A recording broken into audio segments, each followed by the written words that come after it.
Hello दोस्तों, आप सभी लोगों का स्वागत है हमारे YouTube चैनल कविंदर भैया पर। इस वीडियो में हम लोग पढ़ने वाले हैं कक्षा 8 का गणित इकाई 8। इस इकाई का नाम है वर्ग समीकरण। इसके अभ्यास बी यानी 8B के प्रश्नों को हल करने वाले हैं। इससे पहले हम लोग 8A के सभी प्रश्नों को हल कर चुके हैं पिछली वीडियो में। तो 8B में पहला प्रश्न दिया है, एक वर्गाकार मैदान का क्षेत्रफल 441 वर्ग मीटर है, तो मैदान का परिमाप ज्ञात कीजिए। चलिए इसको हल करते हैं। तो देखिए पहला प्रश्न, यहाँ पे वर्गाकार मैदान है तो हम लोग को पता है कि वर्ग का क्षेत्रफल क्या होता है, भुजा का स्क्वायर। तो इसमें वर्ग का क्षेत्रफल पहले सूत्र लिख लेते हैं, वर्ग का क्षेत्रफल, क्योंकि वर्गाकार मैदान है इसलिए वर्ग का क्षेत्रफल हम लोग को पता है कि भुजा स्क्वायर होता है। तो इसमें वर्ग का भुजा नहीं दिया है तो पहले भुजा ज्ञात करेंगे। तो माना इसमें भुजा नहीं दिया है तो मान लेंगे, माना वर्गाकार मैदान की भुजा x मीटर है। ठीक है, जब भुजा x मीटर हो जाएगा तो वर्ग का क्षेत्रफल क्या हो जाएगा, भुजा स्क्वायर होता है तो भुजा को x माने हैं तो x का स्क्वायर हो जाएगा बराबर क्षेत्रफल कितना, भुजा स्क्वायर किए हैं बराबर क्षेत्रफल क्या होता है ना, तो यहाँ पे 441 लिख देंगे। अब देखिए दोनों पक्षों का वर्गमूल करेंगे तो x स्क्वायर का वर्गमूल x होता है और 441 का वर्गमूल करेंगे तो हम लोग वर्गमूल निकालना सीख लिए हैं। तो यहाँ पे निकाल लीजिए 441, यहाँ पे जोड़ा लगाते हैं तो 2 बार में 2 के वर्गमूल से 4 कट जाएगा तो यहाँ पे 41 उतरेगा। यहाँ पे 2 और 2 जोड़ेंगे तो 4 हो जाएगा। 4 में 1 से गुणा करेंगे तो यहाँ पे 41 में 1 से 41 हो जाएगा, यानी हम लोग का वर्गमूल आया 21। तो x बराबर 21, x का मान कितना आ गया 21 मीटर। तो ये हो जाएगा वर्ग की भुजा, क्योंकि वर्ग की भुजा को हम लोग x माने थे तो भुजा 21 मीटर आ गया। वर्ग का परिमाप ज्ञात करना है, इसमें वर्गाकार मैदान का परिमाप, वर्गाकार मैदान का परिमाप। तो वर्ग का परिमाप होता है 4 गुणे भुजा, 4 गुणे भुजा, ये सूत्र होता है। तो भुजा हम लोग को पता है तो 4 गुणे 21 कर देंगे तो भुजा यानी परिमाप पता चल जाएगा। तो 4 का 21 में गुणा करेंगे तो 84 मीटर, ये हो जाएगा वर्गाकार मैदान का परिमाप।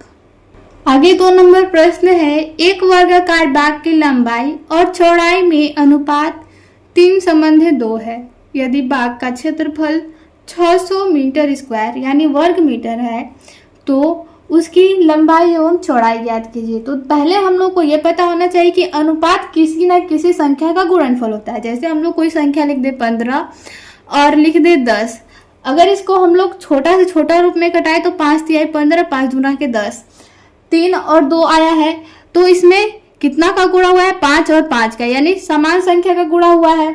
तो अनुपात किसी ना किसी संख्या का गुणनफल होता है। इसमें हम लोगों को अनुपात के रूप में दिया है तो मान लेते हैं ये संख्या x के गुणांक में होगी। ठीक है, तो पहले हम लोग लंबाई और चौड़ाई क्या मान लेंगे, 3x और 2x। माना आयताकार बाग की लंबाई 3x तथा चौड़ाई 2x है। लंबाई 3x, यहाँ पे देखिए लंबाई और चौड़ाई दिया है, अगर चौड़ाई और लंबाई देता तो ये चौड़ाई ये लंबाई होता है। लंबाई दिया तो पहले लंबाई का अनुपात फिर चौड़ाई का अनुपात। तो आयताकार बाग की चौड़ाई क्या हो जाएगी, यहाँ पे 2 दिया है, चौड़ाई का अनुपात तो 2x हो जाएगा। आयताकार बाग की चौड़ाई 2x। अब देखिए यहाँ पे प्रश्न के अनुसार बोला है, यदि बाग का क्षेत्रफल 100 मीटर स्क्वायर हो तो आयत का क्षेत्रफल क्या होता है, ये बाग आयताकार है तो हम लोग को पता है कि आयत का क्षेत्रफल होता है लंबाई गुणे चौड़ाई, लंबाई गुणे चौड़ाई। ये भी आयताकार बाग है तो इसका भी क्षेत्रफल क्या होगा, लंबाई गुणे चौड़ाई। तो पहले प्रश्न अनुसार लिख लेते हैं।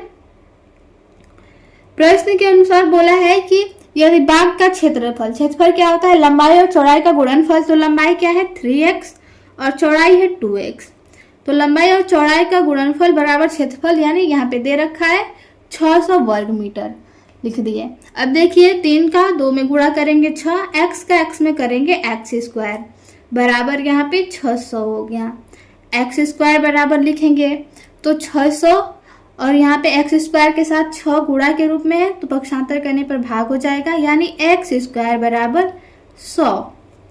6 का 6 100 हो जाएगा। अब दोनों पक्षों में वर्गमूल करेंगे तो देखिए x स्क्वायर का वर्गमूल x हो जाएगा और 100 का वर्गमूल क्या कर सकते हैं यहाँ पे निकाल लीजिए, नहीं तो पता है तो अच्छी बात है। 100 का 10 होता है, जोड़ा लगाएंगे 1 का वर्गमूल से 1 ये कट जाएगा, यहाँ पे 0 0 उतारेंगे, 1 और 1 जोड़ेंगे तो 2 हो जाएगा। अब 2 में क्या गुणा करें कि 0 आए तो 0 से गुणा करने पर 0 आता है, यानी 10 आया वर्गमूल। इसका उत्तर हो जाएगा 10।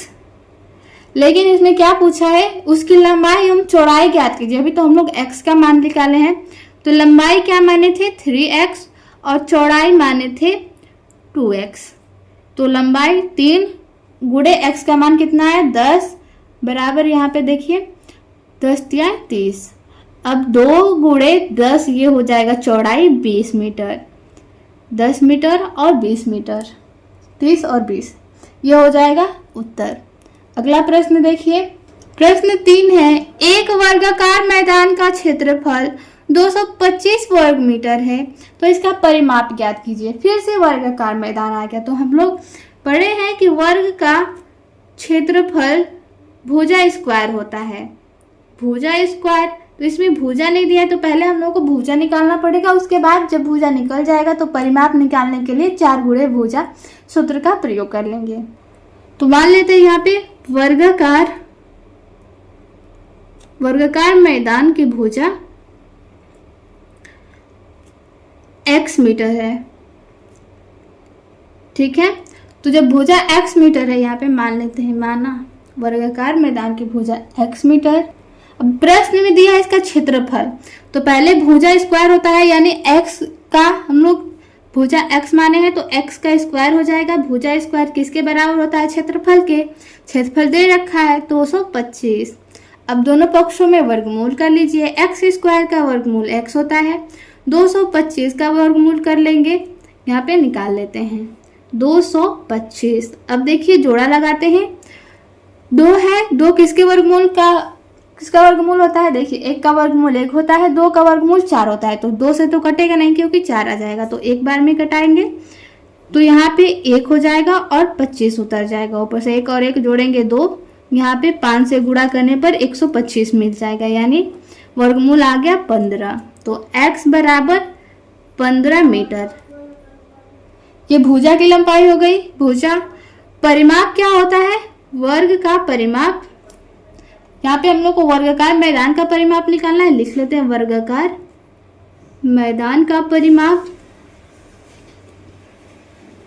4 गुणे भुजा। 4 गुणे भुजा होता है। भुजा का मान हम लोग 15 निकाले हैं, तो यहाँ पे 4 गुणे 15 कर लेंगे।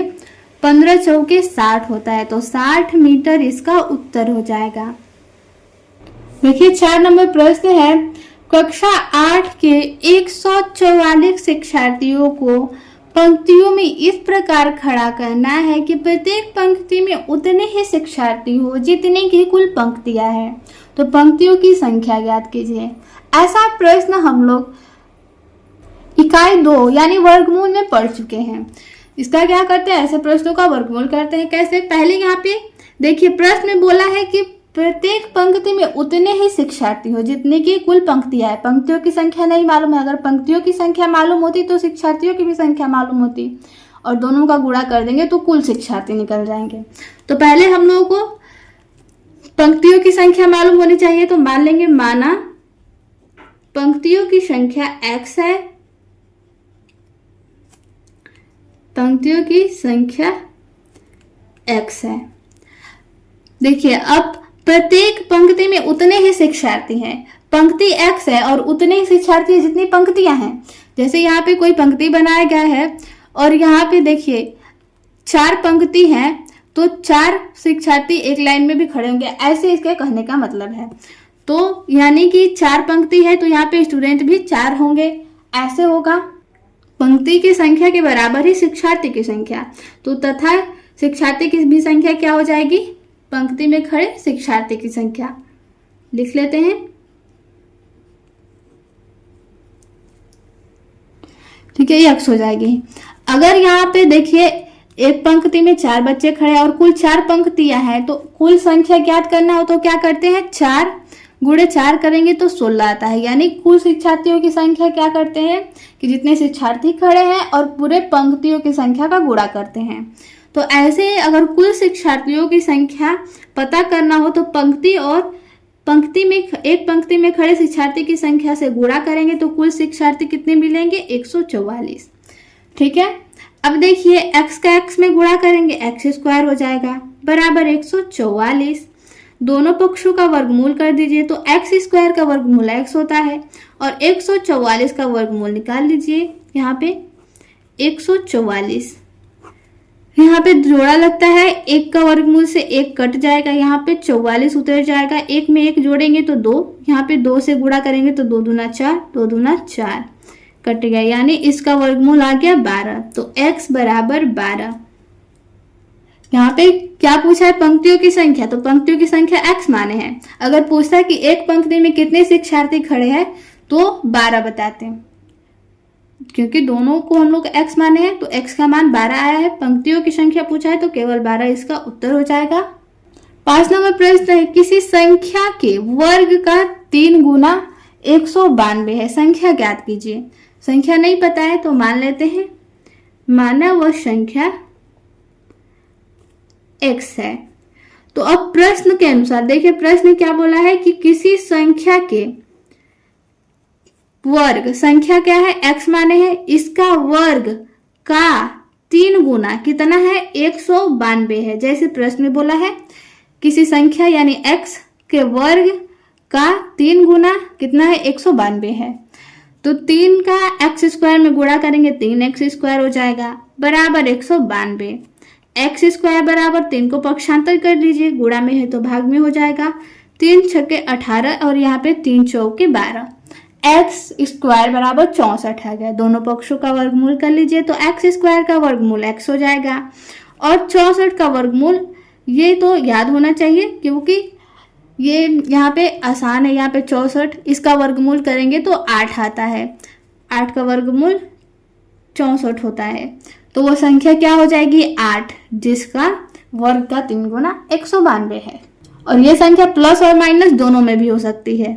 ठीक है, अगर आप लोग चेक करना चाहे तो देखिए, किसी संख्या के वर्ग, मान लीजिए -8 का लेते हैं तो इसका वर्ग का 3 गुना करिए, 3 गुना 8 का स्क्वायर, -8 गुणे -8 करेंगे तो माइनस का माइनस में गुणा करने पर प्लस हो जाता है और 64 ही हो जाएगा। 8 का 8 में करेंगे तो गुणे 3 192 ही आएगा, या फिर प्लस 8 करें तो 8 का स्क्वायर 64 गुणे 3 192।